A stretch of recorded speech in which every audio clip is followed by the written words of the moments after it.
Well, what about this? We're getting ready to have a campaign that a lot of people say is going to be Clinton versus Bush again. Do you think that's how it's going to finally come down? Oh, I think it might be a year of surprises on the Republican side. Nobody knows how this thing is going to play out. On the Democratic side, we'll see what happens with Mrs. Clinton, whether it's possible anybody could really come forward and challenge her. She is, I think, about to announce just after this show goes off. And man, just realizing how much I wish she was at a big rally with a few thousand people, with a brave speech that tells America what she wants to do and how she wants to do it, what direction we're going to go in. Then she meets with the press. She does 2 days of meeting, from small groups to one-on-ones like this. That would be so powerful for her. Instead, it looks like in about a half an hour, she's going to tweet something out, maybe Facebook something out, and then have some little video. It all feels not like the answer to her problems to me. What do you think, Susan? Well, you know, it looks like she's not taking your advice. Not for the first time.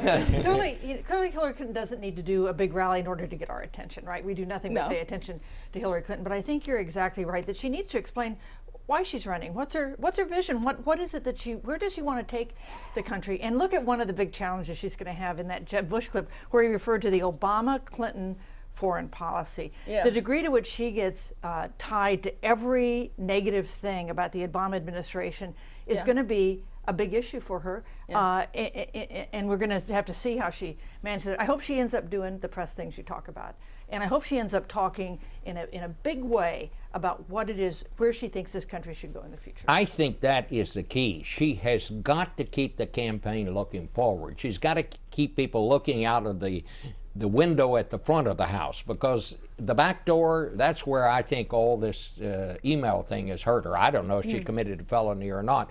But once you open that door to start looking back, then you get into all of the things that people talked about. A very wise man. Negatives. A very wise man who happens to be her husband once said the campaigns are always about the future, and she's going to have to make this campaign about the future and try to make herself look like the future, and that is a tough thing to do given the history, and she's not the youngest woman in the world. But I will say, to your earlier question, Bob, she's going to be the Democratic nominee. In the absence of some new scandal or a health issue, she has no plausible challenger. The party likes her, even though, as John says, if you ask the country, she's got her unfavorabilities are rising and so on. Women, African Americans, Latinos, LGBT voters, the core of the Democratic nominating electorate likes Hillary Clinton. She doesn't have a challenger. She's going to raise a lot of money. She will be the Democratic nominee. Jeb Bush, not nearly as clear that he will be the Republican nominee. And I think, one of the things John mentioned, we have a Bloomberg Politics poll that just came out. We asked a viability question where we went to people and not did a horse race thing, said, would you seriously consider, might consider, never consider? And we asked the country, and then we asked subsets. Among Republicans and independents, 42% said they would never consider voting for Jeb Bush. That was an shocking number to us.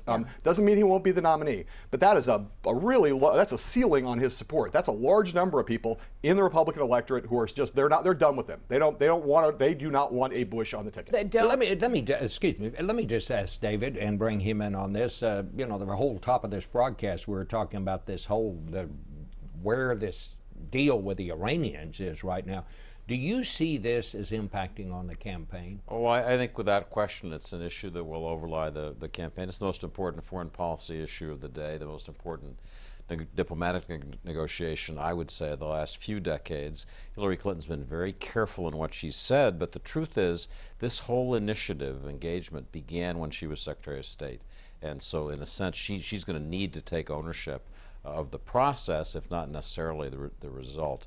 I think one problem that she has, Peggy and Susan were exactly right in saying she needs to tell the country what she wants. And part of that story is contained in her time as Secretary of State, and Benghazi blunts that. I mean, every time she says, I was Secretary of State and I did that, then up comes Benghazi.